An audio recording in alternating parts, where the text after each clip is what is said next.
Ya han pasado 10 años de aquel suceso, pero lo recuerdo claramente, pues es la experiencia más aterradora que he vivido. Era mi último año en la Facultad de Comunicación, y todo era perfecto.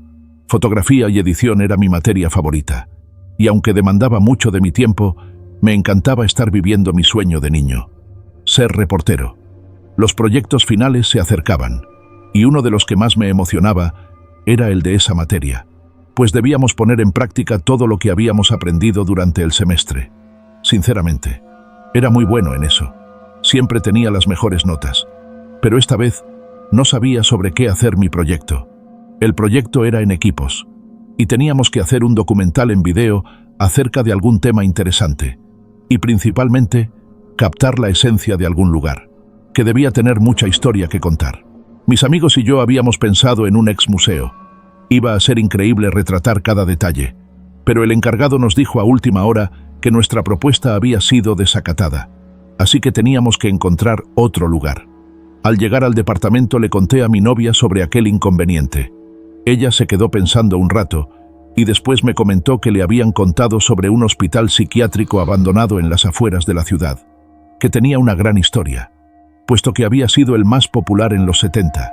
A ella le encantaban las historias de terror, y por eso sabía demasiado acerca de eso, aunque para ser sinceros, a mí no me gustaban mucho esos temas. Era escéptico y me parecía ridículo pensar en objetos que se mueven solos o fantasmas, pero la idea no sonaba tan mal, pues podíamos hacer un reportaje sobre lo acontecido ahí y grabar todo el lugar por la noche.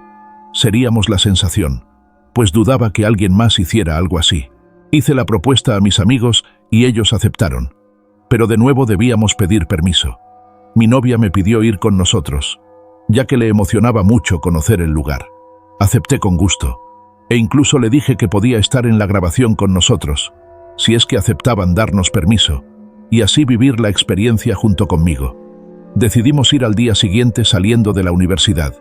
Íbamos mis 3 amigos, Pedro, Juan y Jorge, mi novia Raquel y yo. Nos llevó algo de tiempo llegar hasta ahí, y en el camino íbamos planeando qué decir para que nos dieran permiso. Incluso llevamos un oficio de la escuela para que fuera más fácil, después de una larga hora de camino. Llegamos y la verdad nos sorprendimos cuando vimos lo grande que era el lugar. Yo no creía en nada de vibras, pero si pudiera describir la vibra de ese lugar diría que era pesada y aterradora. El hospital era enorme. La pintura, que alguna vez fue blanca, estaba desgastada y ahora era amarilla. Eran 3 pisos y la puerta de entrada era gigante. Estaba grafiteada, seguramente por la gente que se metía y vandalizaba por la noche. Daba un aspecto espeluznante. El guardia nos recibió con desconfianza, pero después de contarle el proyecto, se portó muy amable.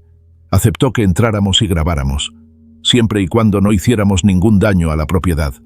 Además nos dijo que él no se hacía responsable de cualquier acontecimiento extraño, porque en aquel lugar pasaban cosas muy raras. Nos empezó a dar un recorrido y nos contó acerca del lugar. Cuando entramos a la planta baja, pude sentir como la piel se me ponía chinita, pues había una vibra muy pesada, y aunque era de día se veía muy oscuro dentro, demasiado tétrico, incluso para mí. Las paredes estaban pintadas de blanco, pero se notaban manchas de lo que parecía ser sangre. La recepción tenía una computadora y un teléfono muy viejos, todos llenos de polvo, así como papeles, los que parecían ser expedientes, y un libro de visitas aún abierto con la fecha del 7 de septiembre de 1966. Nos llevó a los cuartos. En ellos solo había una cama individual y una pequeña mesita de noche al lado. La pintura de estos era diferente. Estaban pintados de un verde opaco. Estaban llenas de rayones por todos lados, dibujos extraños, y algunos tenían grafitis recientes. Después, mientras subíamos las escaleras, el guardia nos contó que ese hospital había sido clausurado en 1970, ya que se practicaban lobotomías y experimentos aterradores a muchos de los pacientes, que definitivamente nunca saldrían, pues quedaban mucho peor, o muertos. Experimentaban a través de electrochoques, de encierros con los miedos más grandes de los enfermos. Los dejaban sin comer, sin agua o sin dormir por días e incluso semanas, con picaduras de insectos a los que algunos eran alérgicos, o algunos con operaciones a nivel quirúrgico del cerebro. Cuando llegamos al segundo piso, la tensión comenzó a crecer. En el aire se respiraba terror y desesperación. Aunque nadie dijo nada, estoy seguro de que todos lo sentimos. En esa planta había cuartos como los de abajo, muchísimos más de hecho. También estaban las duchas, los baños que aún estaban sucios, y alrededor de 10 consultorios con camillas metálicas, medicamentos e instrumentos quirúrgicos. En estos lugares había fotos de los médicos, así como certificados colgados en las paredes. Pudimos notar que la foto de un médico en particular se repetía en varias ocasiones. Cuando le preguntamos al guardia, nos dijo que aquel hombre había sido el director del lugar y que era quien practicaba los experimentos y las operaciones. En este tipo de hospitales no hay muchas ventanas. Nos explicó que podía darse el caso de suicidios. Solo existían 2 muy grandes, y nos contó que todas las noches las cerraba y amanecían abiertas. Al finalizar, nos dijo que el recorrido lo podíamos hacer al día siguiente. Podíamos grabar, ya que era su noche libre y nadie nos molestaría. Además nos iba a prestar unas colchonetas por si queríamos dormir. Y listo. Teníamos lo que podía ser el mejor reportaje de la carrera.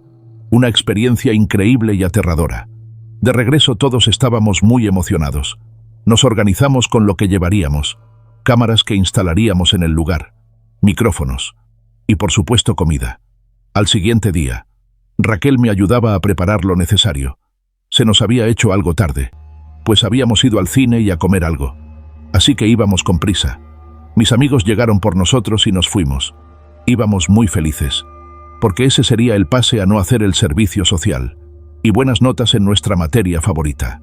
Llegamos y el velador ya nos estaba esperando. Eran las 11:00 de la noche. Nos recibió con gusto y se puso contento cuando le dimos la comida que le habíamos comprado. Nos acompañó a instalar las cámaras, y no voy a negar que todo se veía muchísimo más aterrador de noche. Por un momento tuve el impulso de salir corriendo, pero no quise verme como un cobarde. Aunque después de todo, supe que todos ahí sentían lo mismo, y me arrepiento de no habernos ido. Instalamos todo. Cenamos. El guardia nos deseó buena suerte y se fue a su casa. El lugar era muy grande y había 1000 puertas, así que nos recordó que la única puerta de entrada y salida era la que estaba llena de grafitis. Comenzamos la grabación y el recorrido. Empezamos por la parte de abajo contando lo que sabíamos del lugar. Caminábamos muy despacio y sonreíamos a la cámara. Todo iba normal, hasta que llegamos al piso de arriba, y pude sentir la pesadez en el aire. Pues a pesar de que teníamos las linternas, la oscuridad parecía consumir la luz cada vez más, y el aspecto de aquel lugar, lleno de camas vacías, de paredes llenas de sangre e instrumentos quirúrgicos, resultaba horrible. Raquel nos dijo que la vibra era mala, puesto que en ese lugar hubo mucho sufrimiento, desesperación y locura. Ya eran las 2:00 de la mañana y todavía nos faltaba recorrer mucho del lugar, pero ya estábamos muy cansados. Así que decidimos dormir 1 hora para reponernos y seguir. Nos acomodamos en las colchonetas y descansamos. Fue difícil pues los ruidos provocados por el eco nos ponían nerviosos, pero al cabo de un tiempo el despertador sonó. Nos levantamos y parecía que teníamos aún menos energía que antes. Nadie entendía por qué. Tomamos algo de agua y decidimos seguir. Llegamos al último piso. Pasamos por las 2 ventanas y nos dimos cuenta de que estaban abiertas, aunque antes de irse, el velador las había cerrado. Esto nos causó miedo, pero no dudamos en decirlo en el video. La grabación quedó increíble. Terminamos alrededor de las 6 AM. Eso marcaba el reloj, pero lo raro era que aún se veía oscuro, quizá por el edificio. Decidimos separarnos para ir por las cámaras. Los chicos ya estaban cansados, y Raquel estaba nerviosa. Me dijo que ya se quería ir, que tenía miedo, pues había visto una sombra pasar cuando caminó hacia el baño. La calmé y le dije que solo era cuestión de juntar el equipo y después podríamos ir a casa a descansar. Más tranquila, me dio un abrazo y me ayudó a meter el equipo de grabación en la maleta. Después de 1 hora, ya estábamos casi todos abajo. Solo faltaba Juan. Le gritamos en varias ocasiones, pero fue en vano. Él no respondía. Lo llamamos por teléfono, pero no había señal. Decidimos ir a buscarlo. Todos ya queríamos largarnos de ahí e ir a dormir, pero no lo encontramos. Así que revisamos las grabaciones en la computadora de la última hora. Y primero no encontramos nada. Pero después de un rato, en el minuto 46, pudimos ver a Juan caminando hacia una de las cámaras, hasta que algo invisible lo aventó con fuerza y lo arrastró fuera de ahí. Sorprendidos y muy asustados, pudimos notar cómo se nos ponían los pelos de punta. Raquel empezó a llorar. Estaba aterrorizada. Traté de calmarla, alentando a todos a buscar a Juan, pero a pesar de todos nuestros intentos, no pudimos encontrarlo. Ya había pasado alrededor de hora y media. Ya había amanecido. Debían ser ya las 7:30 de la mañana. Nuestros teléfonos no tenían señal. Tenían muy poca batería. Pero finalmente decidimos salir a buscar ayuda, ya que parecía que el hospital se había tragado a mi amigo y ya no sabíamos qué hacer. Después de eso, escuchamos un grito aterrador, pero no parecía ser de Juan. No lo pensamos dos veces. Decidimos salir corriendo del lugar. Fuimos hasta el auto.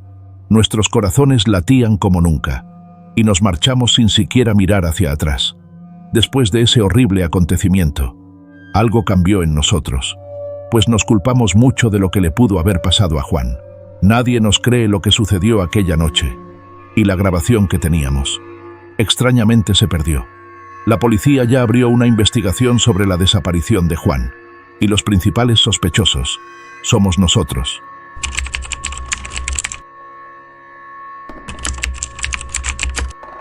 Hoy cumplo 2 meses encerrado en esta prisión por haber matado a quien fue mi gran amigo. Aún al día de hoy la gente sigue sin entender por qué lo hice, si lo quería tanto. Y menos entienden cuando les digo que aún lo quiero. Fue mi único y gran amigo. Pero decirles los motivos que me llevaron a hacer lo que hice no es algo que le contaría a nadie por respeto a su memoria. Pero tengo que desahogarme, aunque sea por escrito. Al terminar, quemaré este documento y continuaré con mi sentencia en silencio, como hasta hoy. Todo comenzó hace 10 años cuando salimos de la universidad. Nuestra amistad sufrió un cambio cuando yo entré a trabajar en una empresa de publicidad. Él tocó varias puertas y ninguna se le abrió. Yo mismo intenté colocarlo donde entré, pero no fue posible. No había vacantes, y cuando hubo, y fue a entrevista, no se quedó. No supe por qué. Poco a poco su desesperación iba haciendo presa de él, hasta que un día me avisó que sería taxista. Un compañero de la universidad tenía varios taxis y buscaba choferes para estos. No le pagaría mucho, pero por lo menos ya tenía trabajo. Me pareció bien, ya que era el único apoyo de su madre, y eso les daría un respiro económico. Pero no lo veía feliz. Cuando salíamos a algún bar, de una u otra forma me hacía saber que se sentía frustrado, y no solo por no poder ejercer como mercadólogo, sino porque en el amor tampoco le iba bien. Las pocas parejas que había tenido, al poco tiempo de relación se alejaban de él, casi sin motivo. Yo no sabía qué decirle ni cómo consolarlo. Era muy inteligente como para escuchar palabras repetitivas que uno cree que son de aliento, pero en realidad esconden un no sé qué decir, así que solo me limitaba a escucharlo. Conforme pasaba el tiempo, su desesperación iba en aumento, en especial por la falta de una pareja estable, por lo que comenzó a frecuentar clubes nocturnos. Se metía a chats de citas e incluso estaba en varios grupos de redes sociales con la esperanza de conocer en uno de ellos al amor de su vida. Poco a poco, y gracias a la combinación de mi trabajo que me tenía muy ocupado y a su obsesión por conseguir pareja, nos alejamos, hasta que un día, meses después, me envió un mensaje que sin un saludo decía: «Mi madre acaba de morir». No le contesté nada. Me quité el pijama, me puse un traje oscuro y fui hacia su casa. Ahí estaba él con sus familiares, y en el centro de la sala el ataúd de doña Luisita, como la conocíamos todos. Lo abracé y se soltó a llorar en mi hombro. Me di cuenta que no había llorado desde que se enteró del fallecimiento de su madre, quizá porque ya esperaban pronto su muerte. El enfisema pulmonar va mermando la salud de las personas hasta que las reduce a nada. Eso fue lo que ocurrió con doña Luisita, ya que fumó durante 40 largos años. Cuando el doctor le prohibió el cigarro, sus pulmones eran lo más parecido a 2 trozos de carbón. Ya solo quedaba esperar el momento de su partida, y ese momento llegó esa mañana mientras llovía, justo como a ella le gustaba. El entierro al otro día fue muy solemne. Mi amigo, de quien no diré el nombre, ya estaba más tranquilo, aunque en su mirada se lograba ver su depresión. Me preocupaba un poco que fuera a caer, por lo que le hablaba lo más seguido que podía y que él me permitía. También por su trabajo, ya que no le gustaba hablar por teléfono mientras manejaba. Pero lejos de caer, un día me habló para contarme que había recibido dinero. No me dijo ni yo le quise preguntar de dónde lo había sacado, y con eso había puesto un pequeño negocio de publicidad. Negocio que en poco tiempo creció como la espuma y jamás se volvió a preocupar por falta de dinero. Pero su recompensa, como yo le decía, por todo lo que había pasado, no venía sola.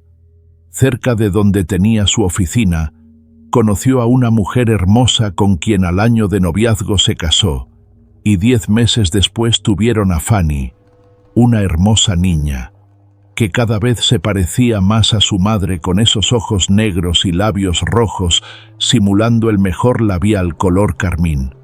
Definitivamente, ella y su madre eran la adoración de mi amigo. Vivía por y para ellas, y era muy evidente que era bien correspondido.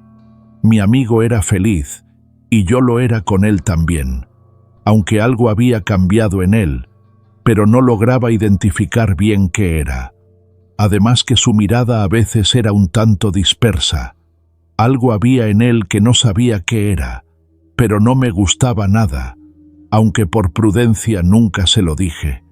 El tiempo pasó, y su situación económica cada vez era mejor.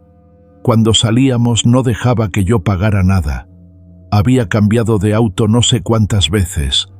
El cambio era siempre por otro del año, y el siguiente más costoso que el anterior, pero a él ya no lo veía feliz. Lo sentía un tanto amargado, irascible y a veces iracundo. Parecía que todo y todos lo ponían de malas con mucha facilidad, aunque casi enseguida volvía a estar bien, como si nada hubiera ocurrido. 6 años después de que cambió su suerte, ahora que lo pienso y hago cuentas, fueron 6 años, 6 meses y 6 días, tomando en cuenta el día que me contó que recibió el dinero. Me habló por teléfono. Estaba muy alterado. Nos vimos en un bar, y ahí me contó la historia más extraña que había yo escuchado, y que de no ser él quien la contaba, yo no la hubiese creído. Cuando llegó al bar, por unos segundos lo desconocí. Parecía mucho más viejo de lo que en realidad era. Tuve que entrecerrar los ojos para reconocerlo. Sus manos temblaban y la boca se le veía bastante seca. Por más que se pasaba la lengua por los labios, no había forma que se le humectaran. Pidió una copa de ron, el cual se acabó de un trago, como agua. Después pidió 2 más, que tomó de la misma manera que el primero. Todo esto antes de hablar, como si quisiera agarrar valor. Hice algo muy malo. Noté lo que esta frase se le dificultó. No dije nada. Lo dejé hablar a su ritmo, con las pausas que sus nervios le obligaban. Hace 6 años, cuando mi madre murió, yo estuve a punto de quitarme la vida. No tenía por qué vivir ya. No le dije. Pero en ese tiempo ese era mi temor. En ese tiempo me di a la tarea de buscar métodos eficaces pero indoloros. Encontré desde pastillas, cianuro, distintos tipos de nudos para colgarme de alguna viga. Poco a poco la investigación me fue llevando a otras páginas. Leí algunos casos de gente que no salió bien librado de sus intentos de suicidio y que quedaron inválidos o con daños irreversibles. Eso, para serte honesto, me quitó las ganas de intentarlo. Pero mi realidad ahí seguía y yo ya no la quería. Mi búsqueda cambió de rumbo. Ahora buscaba cómo cambiar mi vida y mi suerte. Como fuera, a cualquier precio. Ya no me importaba. Y la encontré. Una página esotérica. El fondo era negro y a las orillas tenía algunos símbolos de los cuales no sé el nombre, pero estoy seguro que se usan en la magia negra. Al centro se veía una cara cuya imagen no la puedo describir, y no porque no la recuerde, sino porque me ha perseguido en mis sueños durante todos estos años. Sobre la imagen se leía un texto que justo decía lo que yo quería leer: dinero, amor, éxito, lo que quieras, solo aquí.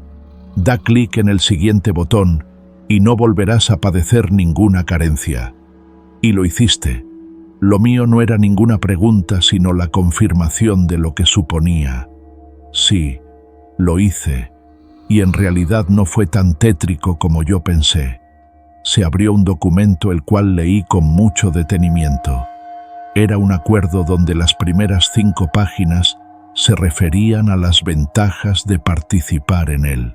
Venía justo lo que yo quería: una mujer con quien formar una familia, desarrollarme en mi carrera, ser empresario y muchas cosas más que ya no recuerdo, ya que esto era lo único que me interesaba obtener. Continué leyendo. Las siguientes 3 páginas estaban dedicadas a lo que no tenía que hacer en caso de aceptar el acuerdo. ¿Cómo qué cosas? A estas alturas sentía más curiosidad que temor. No podía entrar a una iglesia, y menos darle ningún sacramento a los hijos que llegara a tener. Tampoco debía dar caridad a nadie. Por mucho dinero que yo tuviese, o por muy necesitada que viese a la persona, no podía dar alojamiento en mi casa a nadie, bajo ninguna circunstancia. No debía hacer ningún regalo en fechas religiosas, como en Navidad e incluso en Año Nuevo. Debía gastar siempre lo más que se pudiera en cosas materiales. Noté que cambiabas de auto muy seguido. ¿Qué hacías con los que ya no ocupabas si no podías obsequiarlos? Los chocaba para que se perdieran.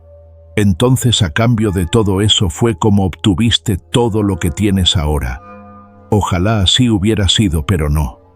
Esas solo eran las cláusulas que debía cumplir para seguir obteniendo los beneficios.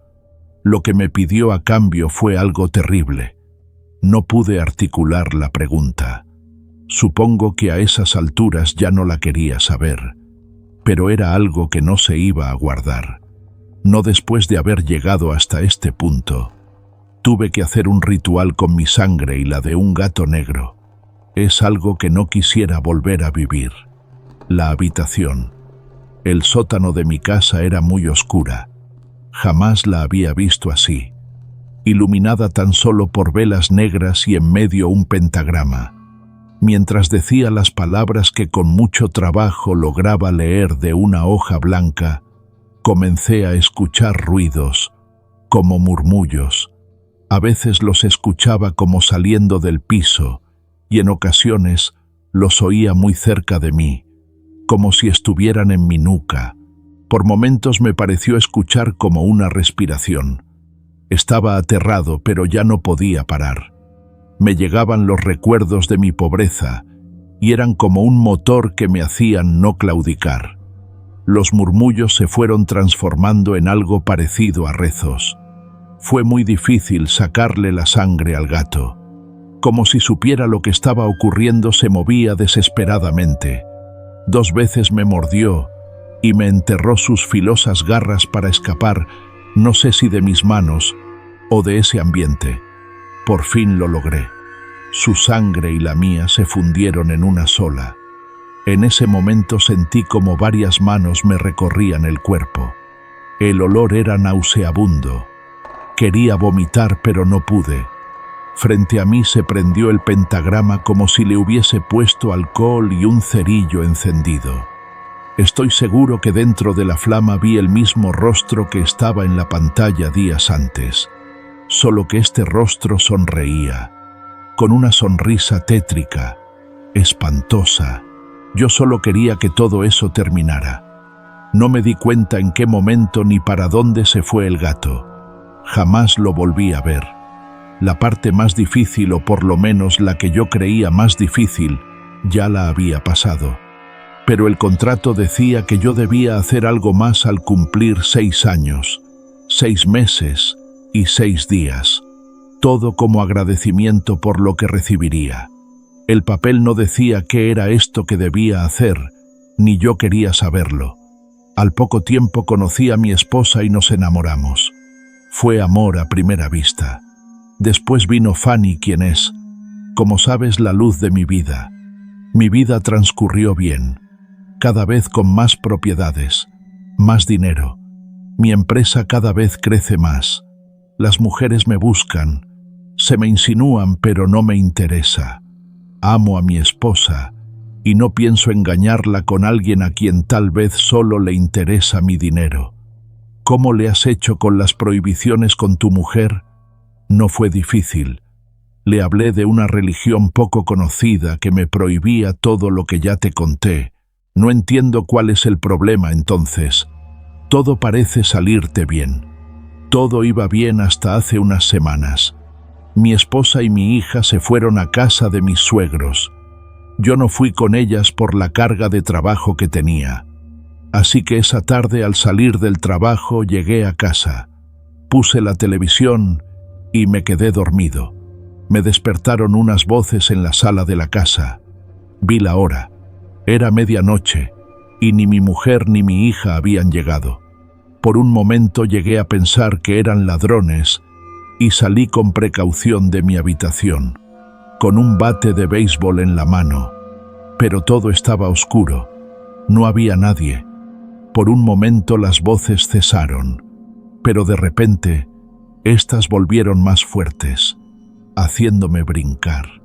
Sentí que el corazón se me salía del pecho cuando me di cuenta que estas venían del sótano, aquel que yo había cerrado con 5 candados para evitar que mi familia se acercara a ese lugar. Los 5 candados cerrados estaban frente a mí, en el piso y la puerta completamente abierta. Entendí que eso, lo que fuera con lo que estaba tratando desde hacía 6 años, quería que bajara. Así lo hice. Parecía que no hubiera pasado el tiempo.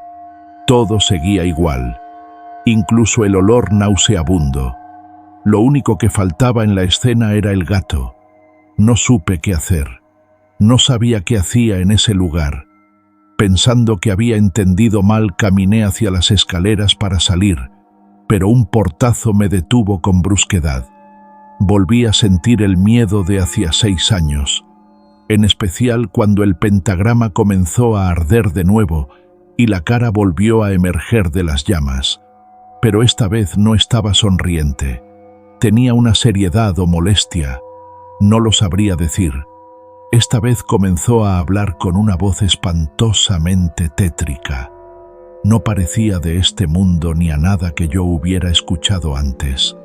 Las manos que antes me habían acariciado, esta vez se habían vuelto tentáculos. Me inmovilizaron para que no fuera a intentar salir. Aunque hubiera querido, la puerta cerrada y mi miedo eran suficiente para no permitirme moverme. La voz habló. Dictó el acuerdo que teníamos pendiente. Ese maldito acuerdo. Su voz se quebró, pero no lloró. Sus ansias por desahogarse eran más grandes. Matar. Tenía que matar a alguien al cumplir exactamente 6 años, 6 meses, 6 días. No importaba a quién ni cómo. Solo le tenía que entregar a alguien. Pero eso es muy cerca del día de hoy. ¿No es así? Dije con temor a lo que diría. Es hoy. Hoy se cumple la fecha. Como te dije, no importa a quién mate, pero tiene o tenía que ser hasta hoy. Tú me conoces. Yo jamás he matado a nadie ni es algo que yo pueda hacer. Esto fue lo que me pasó por la mente, y como si lo hubiera escuchado, me advirtió que esto solo era el principio, ya que cada cierto tiempo tenía que repetir esa barbarie, y me advirtió dos cosas que de no hacerlo. Él se cobraría con mis seres queridos, y que no pensara en suicidarme como hacía tiempo, ya que no me permitiría que yo me hiciera daño. ¿Y qué piensas hacer entonces? ¿Qué hice? Querrás decir, ¿lo hiciste? Hoy temprano me levanté pensando en que hoy era el día. No fui a trabajar, pero tampoco me quise quedar en casa. Salí en la camioneta a dar vueltas, manejando sin rumbo. Así, durante horas hasta que pasando por una calle bastante solitaria, o por lo menos así creí verla. Pero mi mente tampoco estaba bien. Atravesando una pequeña avenida escuché un ruido en el radio. Eran esos murmullos. Los vidrios se empañaron y en el retrovisor vi una cara. Era él, otra vez. No supe por qué lo hice, pero manejé hacia atrás, en reversa, y sentí el golpe. La camioneta golpeó con algo. No pude poner freno y sentí cómo pasaba por encima de él. Era un cuerpo. Lo sé. No escuché ningún ruido ni quejido alguno, ya que los murmullos no me dejaban escuchar nada de afuera. No tuve el valor de bajarme del vehículo. Supuse que así era mejor. Lo único que me tranquiliza es que no fui yo quien controlaba en ese momento la camioneta, por lo que no se puede decir que yo lo hice, que yo maté a una persona o un animal. Yo estaba impresionado. No sabía qué decir ni qué pensar. Al irme volví a pasar sobre el cuerpo. Es una de las peores sensaciones que pueden haber. Su teléfono celular había estado sonando casi desde que llegó, pero él no tenía ninguna intención de contestar. Ni siquiera veía quién llamaba. Al terminar su relato volvió a sonar su teléfono, y al ver que lo miraba con curiosidad, me explicó: «Es mi esposa. No he ido a casa desde la mañana, pero no le podía dar la cara así como estaba. Pero ya me siento mejor, más tranquilo. Pero aunque hayas matado a un desconocido, por lo que dices, esto se va a tener que repetir. ¿Cómo le harás con eso? Mientras ocurra como esta vez, creo que lo podré sobrellevar. No podría volver a vivir con carencias. No quiero que mi familia conozca ese tipo de vida. Vivo solo para ellas. Espero no me juzgues. Tú me conociste cómo vivía y lo mal que la pasé sin trabajo ni dinero. Tranquilo, amigo». Lo abracé sin saber si de verdad lo entendía, pero llegué a la conclusión que por amor a su familia, un hombre puede hacer hasta lo indecible. Me agradeció haberlo escuchado sin juzgarlo. Nos despedimos con un apretón de manos y con la promesa de vernos muy pronto. Él se quedó en el bar para ir al sanitario. No quiso que lo esperara. Yo me fui a mi carro, pero al arrancar sonó mi teléfono. Estuve a punto de ignorar la llamada ya que no tenía registrado el número, pero pudo más la curiosidad, por lo que me estacioné a una calle del bar para poder contestar. En ese momento, vi que mi amigo salió del bar, pero no se subió a su vehículo, sino que comenzó a caminar. Supongo que para terminar de despejarse. Mientras lo veía caminar, fue raro descubrir que al otro lado de la línea estaba su esposa. Llorando me preguntó por mi amigo, ya que no le contestaba las llamadas. Cuando le iba a decir que ya iba para allá, me interrumpió para decirme entre sollozos que algunas horas después que él salió de la casa, ella fue con la niña a la tienda de donde se le escapó para ir detrás de un globo, y un maldito la atropelló, y no conforme con eso, según testigos, se aseguró de que muriera pasándole la camioneta por encima de su cuerpecito, yéndose de ahí sin ningún remordimiento, ni bajando para auxiliar a su pequeña. Todo esto no se lo había podido decir a mi amigo, y lo más grave es que no sabía cómo lo tomaría. Yo no sabía qué hacer. No le dije que había estado con él. Le di mi pésame y colgué pensando en mi amigo. Aunque pareciera raro, En algún momento sentí empatía y hasta cierto punto llegué a entender lo que hizo, pero ahora yo sé que esto él no lo soportaría, ya que la noticia no era solo la muerte de su hija, sino saber que él lo había hecho. No podía recibir esa noticia. No lo pensé más. Arranqué mi carro y lo alcancé. No toqué el claxon. Cuando estaba cerca de él subí la velocidad y lo arrollé con tal fuerza que su cabeza se partió en dos contra la pared. No había forma que estuviera vivo. Me fui a mi casa sin darme cuenta cuánto tiempo llevaba yo llorando. Creí que nadie me había visto, pero no fue así. Al parecer hubo un testigo que fue quien me reconoció, y gracias a él estoy en ese lugar. No he dicho a nadie por qué lo hice, y jamás lo haré por respeto a él. Pero hay algo que me preocupa más que cualquier cosa: haber interferido con un acuerdo como ese, ya que ayer cuando me levanté al orinar, a medianoche comencé a escuchar murmullos, y algo parecido a varios tentáculos me acariciaron muy suavemente la nuca.